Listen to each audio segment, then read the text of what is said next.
ओम गंग गणपतये नमः। स्वागत है आपका हमारे चैनल पर। आज के इस वीडियो में आप सुनेंगे बुधवार व्रत की कथा। इसके अलावा ब्रह्म वैवर्त पुराण की एक कथा हम आपको और सुनाएंगे, जिसमें आप ये जानेंगे कि जब गणेश जी पर शनि देव ने अपनी दृष्टि डाली तो इसका क्या प्रभाव हुआ। तो हमारे चैनल पर सभी प्रकार की व्रत कथाएं सुनाई जाती हैं। सभी व्रत कथाएं सुनने के लिए और हमसे जुड़े रहने के लिए आपको केवल हमारे चैनल को सब्सक्राइब करके बेल आइकन पर प्रेस करना है और आज की कथा अच्छी लगे तो लाइक करके शेयर करना है। तो चलिए अब आपको सुनाते हैं गणेश जी और शनिदेव की कथा। एक बार कैलाश पर्वत पर महायोगी सूर्यपुत्र शनिदेव शंकर नंदन गणेश जी को देखने के लिए आए। उनका मुख अत्यंत नम्र था, आंखें थोड़ी मुंदी हुई थी और मन एकमात्र श्री कृष्ण में लगा हुआ था। वे बाहर भीतर श्री कृष्ण का स्मरण कर रहे थे।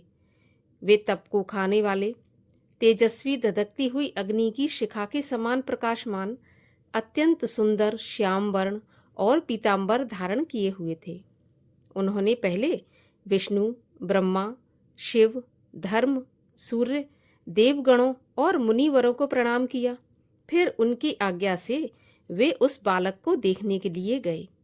भीतर जाकर शनिदेव ने सिर झुकाकर माता पार्वती को नमस्कार किया। उस समय माता पार्वती अपने पुत्र को छाती से चिपटाए हुए सिंहासन पर बैठी हुई थीं। आसपास उनकी सखियां उनकी सेवा में लगी थीं। वे सखियों द्वारा दिए हुए तांबूल को चबा रही थीं। उनके शरीर पर स्वर्णिम साड़ी शोभायमान थी। रत्नों के आभूषण उनकी शोभा बढ़ा रहे थे। अचानक से सूर्यनंदन शनिश्चर को सिर झुकाए देखकर पार्वती जी ने उन्हें शीघ्र ही शुभ आशीर्वाद दिया और उनका कुशल मंगल पूछा कि ग्रहेश्वर, इस समय तुम्हारा मुख नीचे की ओर क्यों झुका है तथा तुम मुझे अथवा मेरे इस पुत्र को क्यों नहीं देख रहे हो। तब शनिश्चर ने कहा, हे माता, मैं आपको एक परम गोपनीय इतिहास बताता हूँ।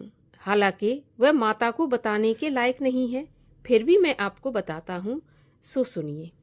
मैं बचपन से ही भगवान श्री कृष्ण का भक्त था। मेरा मन सदा एकमात्र श्री कृष्ण के ध्यान में ही लगा रहता था। मैं विषयों से विरक्त होकर निरंतर तपस्या में रत रहता था। पिताजी ने चित्ररथ नाम की कन्या से मेरा विवाह करा दिया। वह सती साध्वी नारी, अत्यंत तेजस्वी तथा सतत तपस्या में लीन रहने वाली थी। एक दिन ऋतु स्नान करके वह मेरे पास आई। उस समय मैं भगवान के नामों का उच्चारण कर रहा था, तो मुझे बाहरी दुनिया का कोई ज्ञान नहीं था, अतः मैंने उसकी तरफ देखा भी नहीं। अपनी इस ऋतुकाल को निष्फल जानकर मेरी पत्नी ने मुझे श्राप दे दिया कि तुम अब जिसकी तरफ भी देखोगे, जिस पर भी अपनी दृष्टि डालोगे, वही नष्ट हो जाएगा। उसके बाद जब मैं ध्यान से विरत हुआ, तब मैंने उस सती को संतुष्ट किया, परंतु अब तो वह श्राप से मुक्त करने में असमर्थ थी, अतः पश्चाताप करने लगी। माता, इसी कारण मैं किसी वस्तु को अपने नेत्रों से नहीं देखता और तभी से मैं जीव हिंसा के भय से स्वाभाविक ही अपने मुख को नीचे किए रहता हूँ। शनिदेव की ऐसी बात सुनकर माता पार्वती हंसने लगी। माता पार्वती ने भगवान श्री हरि का ध्यान किया और शनिदेव से कहा कि शनिदेव, सारा जगत ईश्वर की इच्छा से ही चलता है। फिर पार्वती जी ने कौतूहलवश शनिदेव से कहा कि अब तुम मुझ पर और मेरे बालक की तरफ देखो।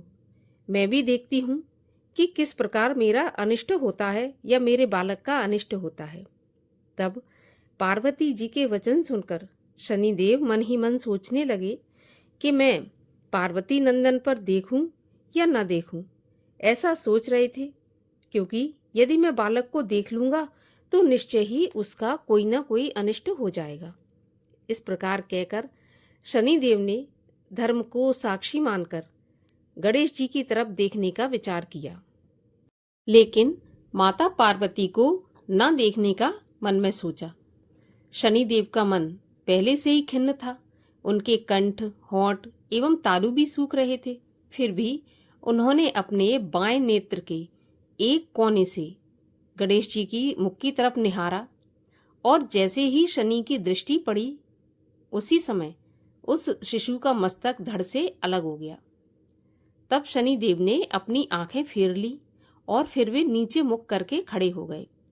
इसके पश्चात उस बालक का खून से लथपथ सारा शरीर तो माता पार्वती की गोद में पड़ा रहा, परंतु मस्तक गौलोक में जाकर भगवान श्री कृष्ण में समाविष्ट हो गया। यह देखकर पार्वती देवी बालक को छाती से चिपटाकर फूट फूट कर रोने लगी और उन्मत्त की भांति भूमि पर गिरकर मूर्छित हो गईं। तब वहां उपस्थित सभी देवता, देवियां, पर्वत, गंधर्व, शिव तथा कैलाशवासी यह देखकर आश्चर्यचकित हो गए। इस प्रकार उनको देखकर भगवान श्री हरि विष्णु गरुड़ के ऊपर सवार होकर उत्तर दिशा में स्थित पुष्पभद्रा के निकट गए। वहां उन्होंने पुष्पभद्रा नदी के तट पर जंगल में स्थित एक गजेंद्र को देखा, अर्थात एक हाथी को देखा, जो निद्रा के वशीभूत हो बच्चों से घिरकर हथनी के साथ सो रहा था। उसका सिर उत्तर दिशा की तरफ था। मन परमानंद से पूर्ण था और वह परिश्रम से थका हुआ था। फिर तो श्रीहरि ने शीघ्र ही सुदर्शन चक्र से उसका सिर काट लिया और रक्त से भीगे हुए उस मनोहर मस्तक को बड़े हर्ष के साथ गरुड़ पर रख लिया। गज के कटे हुए अंग के गिरने से हथनी की नींद टूट गई। तब रोते रोते उसने अपने बच्चों को जगाया। फिर वह शोक से व्याकुल हो अपने बच्चों के साथ बिलक बिलक कर रोने लगी। उसके पश्चात उसने भगवान विष्णु का स्तवन किया। उसकी स्तुति से प्रसन्न होकर भगवान ने उसे वरदान दिया और एक दूसरे हाथी का मस्तक काटकर उसके धड़ से जोड़ दिया और उसको जीवित कर दिया। गजेंद्र के सर्वांग में अपने चरण कमल का स्पर्श कराते हुए कहा कि हे गज, तू अपने कुटुंब के साथ एक कल्प पर्यंत तक जीवित रहे। इस प्रकार कहकर मन के समान वेगशाली भगवान कैलाश पर जा पहुंचे। वहां पार्वती जी के निवास स्थान पर आकर उन्होंने उस बालक को अपनी छाती से चिपटा लिया और उस हाथी के मस्तक को सुंदर बनाकर बालक के धड़ से जोड़ दिया। फिर ब्रह्म स्वरूप भगवान ने ब्रह्म ज्ञान से हुंकार का उच्चारण किया और खेल खेल में ही उसे जीवित कर दिया। पुनः श्री कृष्ण ने पार्वती जी को सचेत करके उस शिशु को उनकी गोद में रख दिया और आध्यात्मिक ज्ञान द्वारा पार्वती को समझाना आरंभ किया। श्री विष्णु का कथन सुनकर पार्वती का मन संतुष्ट हो गया।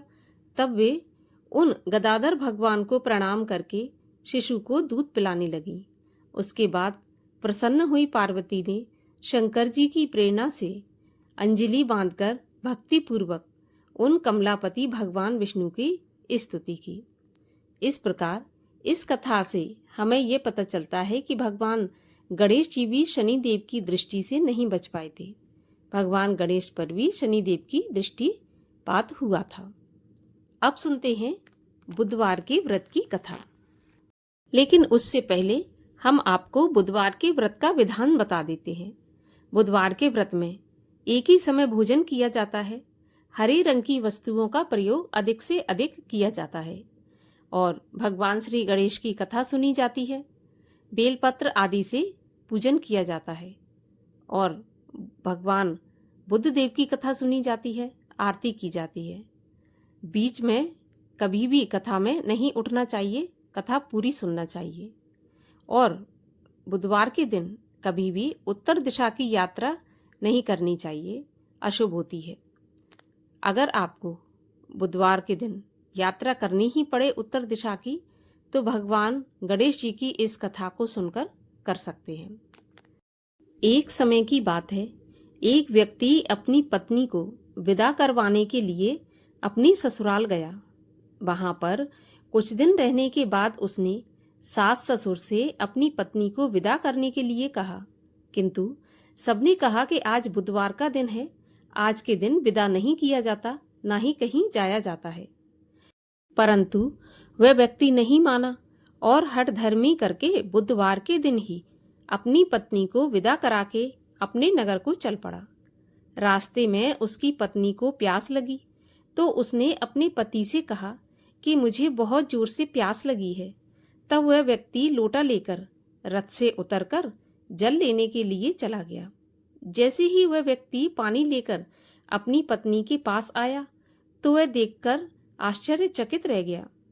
ठीक उसी को अपनी ही सूरत के जैसा, बिल्कुल वैसे ही वेशभूषा वाला एक व्यक्ति उसकी पत्नी के पास बैठा हुआ दिखा। उसने क्रोध से कहा कि तू कौन है जो तू मेरी पत्नी के पास बैठा है? दूसरा व्यक्ति बोला, यह तो मेरी पत्नी है, मैं अभी अभी ससुराल से विदा करा कर ला रहा हूँ। वे दोनों व्यक्ति आपस में झगड़ने लगे। तभी राज्य के सिपाही आए और लोटे वाले व्यक्ति को पकड़ने लगे। स्त्री से पूछा, तुम्हारा असली पति कौन है? तो वह पत्नी शांत रही, क्योंकि दोनों की शकल एक जैसी थी। वह किसे अपना असली पति बताती? वह व्यक्ति ईश्वर से प्रार्थना करता हुआ बोला, हे परमेश्वर, यह आपकी कैसी अजीब लीला है। यहाँ पर जो सच्चा है वही झूठा बन रहा है। तभी आकाशवाणी हुई कि मूर्ख, आज बुधवार के दिन तुझे नहीं आना चाहिए था, तूने किसी की बात नहीं मानी। यह सब लीला भगवान बुद्धदेव की है। उस व्यक्ति ने बुद्धदेव से प्रार्थना की और अपनी गलती के लिए क्षमा मांगी। तब बुद्धदेव जी अंतर्ध्यान हो गए। वह अपनी स्त्री को लेकर घर आया तथा बुधवार का व्रत वे दोनों पति पत्नी नियम पूर्वक करने लगे। जो भी व्यक्ति इस कथा को श्रवण करता है, सुनता है अथवा सुनाता है, उसको बुधवार के दिन यात्रा करने का कोई भी दोष नहीं लगता। उसको सर्व प्रकार के सुखों की प्राप्ति होती है। बोलिए बुद्धदेव भगवान की जय। गणेश जी की आरती।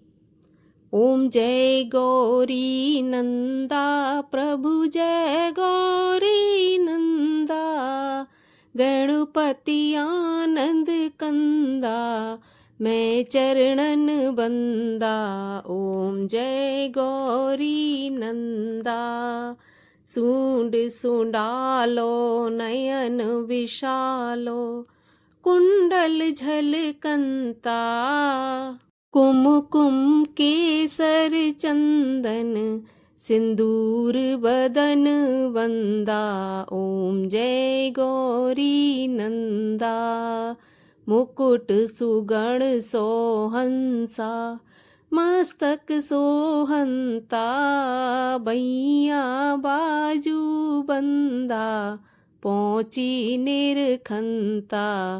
ओम जय गौरी नंदा, मूषक वाहन राजत, शिव सुत आनंदा, कहत शिवानंद स्वामी, मेटत भव फंदा। ओम जय गौरी नंदा। बोलिए गणेश जी महाराज की जय।